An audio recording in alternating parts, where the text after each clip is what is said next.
Good morning guys. Good morning mga idol. Maytag washing machine. Yan po ang aking ayusin ngayon. Isang unit ng Maytag. Yan po. Yan may dalawa siyang knob na maliit. Meron isang knob na malaki. Tatlo lang ang kanyang pihitan. So lagay natin ito sa warm. At ito lagay natin sa light. At sa kanyang start stop. So ang kanyang problema nito guys ay ayaw mabuksan yung kanyang pinaka-door. So nakalock lang siya, hindi siya ma-open. So tingnan natin sa likod yung kanyang water inlet valve. Yan, nakakabit naman na yung water inlet valve. So ibig sabihin na dyan dadaan yung tubig. So yan daw ang problema nito, hindi mabuksan. So power on na natin ito guys. Ayan, power on natin. Tapos start. Ayan. Kulay yung ilaw niya. So lead, locked siya. Nakalock yung kanyang pinto. So hindi talaga natin itong mabubuksan, ano. So pindot-pindutin lang natin, tingnan natin kung magbabago. Hintay natin ng konti. At baka matanggal yung kanyang lock. Galaw-galawin natin. So walang pagbabago. So naka-standby pa rin yung kanyang ilaw. Ibig sabihin nito guys ay nakalock. Hanggat hindi natatanggal yung kanyang red light ay hindi siya mabubuksan. So yan.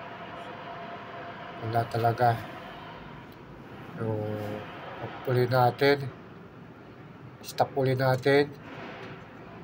Try uli natin i-stop. Baka sakaling mawala yung lock niya.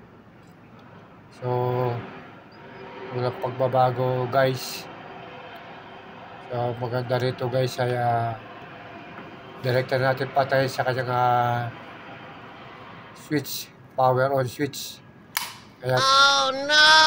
Natin kung mababa yun, namatay na. Ito sigurado patay kasi magagawin natin guys ay reset natin to ng 5 seconds. Ipindutin natin to ng 5 seconds. Yan. Tapos maghintay tayo ng 5 minuto. Tapos natin na mahintay yung 5 minuto, ay open na natin yan. 5 minutes lang. So ayan guys, tapos na yung 5 minutes. So power on muna natin. Yan, power on. Then start natin. So hintay-hintay lang tayo. Kasi nagpo-program pa yan sa loob ng kanyang motherboard. So hintay-hintay lang natin. Baka sakaling umilaw yung kanyang sensing pin. Sana umilaw to. Makuha sa reset. Yun, umilaw na. So ibig sabihin guys ay na-reset natin. Na-program natin yung motherboard. Ayan, may pumatak ng tubig. So yan mga idol. Guys, may naririnig na tayong pumapatak na tubig. Ayan, meron na siyang tubig sa loob. So guys, gagamit tayo rito ng ating mahiwagang switch. Ayan, yung ating door lock, striker. Ayan, sundan lang natin yung guide. Ayan, may guide siya. Yung dalawang ano na yan, na tatama doon sa pinaka-switch sa loob nito. Kailangan tamaan niya yung switch sa loob. Ayan, ipasok na natin sa loob. Ayan, nag-trigger na yung kanyang switch. Kaya pumatak yung tubig. So, ganun lang guys ang diskarte ko. Para makita natin yung function sa loob. Kaya makikita natin din yung agitator, yung ikot ng kanyang tab. So, the best guys na tinatanggal yung lock striker na yan. Kahit sarado buksan natin yung pinto, wala tayong magiging problema. Kasi nakikita natin yung mag-function sa loob. So ayan guys, pumapatak na yung kanyang tubig. Ayan, nagwa-washing na siya. Ayan guys, washing na. Wala lang ako yung nilagay na damit kasi ito ay tinetesting lang natin. I-repair lang natin. So medyo matagal-tagal din ang pag-repair nito kasi kailangan natin dito ng mga ilang minuto kasi hindi agad natin ito maayos. Ayan. Hintay-hintay lang tayo para sa kanyang rinse. So ayan guys. Tuloy-tuloy pa rin yung kanyang pag-ikot at obserbahan natin ito kanyang agitator. Yan, itong hinipo ko ito yung kanyang agitator kung balansi ba o maluwag. So, okay naman siya. At hindi naman siya gano'ng yung ikot siya, hindi gano'ng suksad. Okay naman yung ikot niya. So, wala tayong problema sa agitator. So, wash. Pagkatapos sa atin mag-wash ay dapat tumipas siya sa rinse. So, sunod-sunod dyan guys. Yung rinse. Tapos rinse, spin. Tapos ang spin ay done. So, yung tatlo na yun ay kailangan ay mag-function umilaw lahat. So, obserbahan na natin muna ito guys.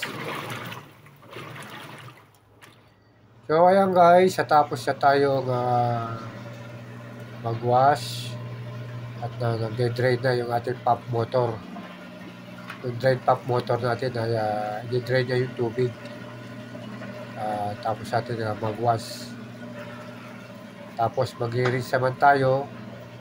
So, magdadagdag naman tayo rito ng tubig. Pagkatapos siyang tanggalin yung tubig na may sabon, binubugan naman ito ng pump motor drive. Ayan, sasairin niya yung tubig. Tapos papalit naman siya ng tubig na malinis pag natanggal na yung tubig na may sabon. Yung maririnig nyo guys yung kanyang pump motor, yung drain pump motor. So ayan, ulit tayo.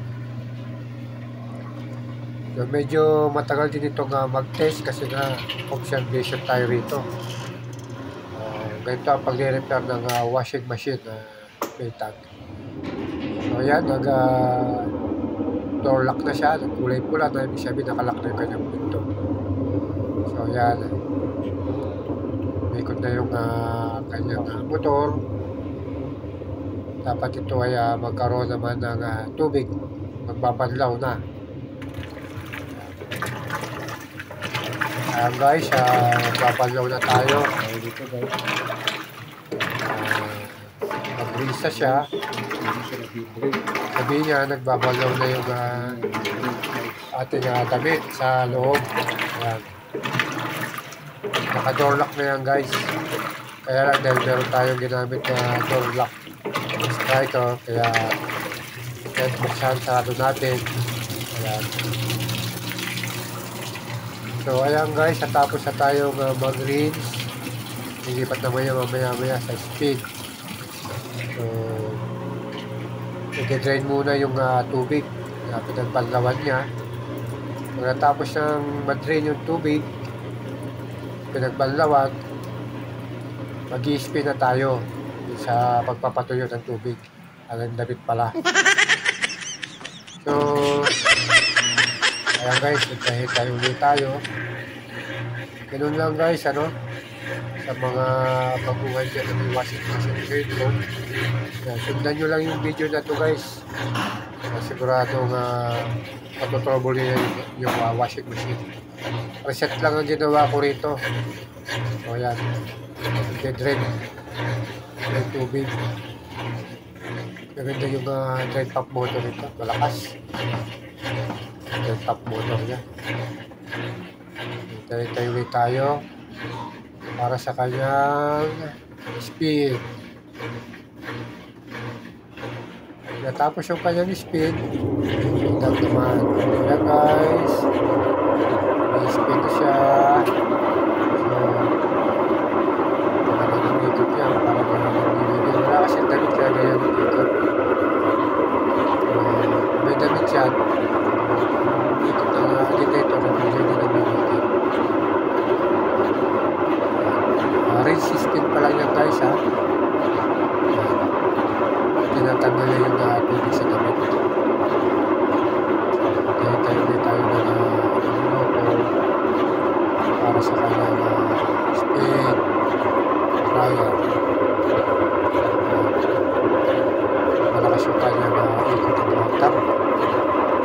same pa na siya yung kanyang top guys. Ayan. Orange pa rin siya. Tinatanggal pa rin yung tubig na pinagbanlawan. Tapos mamaya, speed na. Ito na yung high speed na natakbo na motor. So ayan guys, wala ng tubig. So na-side na. Ito na guys yung last speed na sinasabi ko. Ayan. So rito guys, mabilis ang ikot ng motor nito. Ito na yung pinaka-speed. Ayan o, kita nyo. Maganda yung ikot ng kanyang agitator. Walang wiggle. Katulad ng greens, may wiggle pa siya. Pero dito guys, pansin nyo, walang wiggle yung kanyang speed agitator. So, ayan guys, tapos na tayo mag-speed. So, yun na yung ating damit. Dryer na lang natin ito. So, ayan. Unti-unting dahan-dahan ang tumitigil yung kanyang tab. Dahil yung motor ay tumigil na. So, naka-spin pa rin. So, mamaya, pagkatigil ng kanyang tab, kasi nga yan ay merong sensor doon sa kanyang actuator. Pag tumigil yung ikot ng tab na yan, sense ng actuator, lilipat yan sa speed. So, hintayin muna natin. Ayan guys, malapit na tumigil yung kanyang tab. Tapos lilipat na siya sa done. Lilipat siya sa done, mamamatay yung ilaw na kulay pula. Matatanggal na yung kanyang lock ng door. Yun. Lumipat na sa done at namatay yung ilaw na kulay pula. Sabihin guys, yan ay hindi na nakalock yung kanyang door. Yun. So, pwede na natin dito kunin yung damit o open na natin yung kanyang door. So, dahil nakakabit yung kanyang striker, so, pag tinanggal natin ito, mamamatay yung kanyang green light. Yan, yung kulay green na ilaw. Try natin tanggalin yung kanyang striker. Yun. Namatay na yung kanyang ilaw. Ibig sabihin ay binuksan natin yung kanyang door. So, yan. Ganun lang guys. Kasimple mag-reset ng Maytag washing machine. Hanggang sa susunod guys at maraming salamat sa panonood.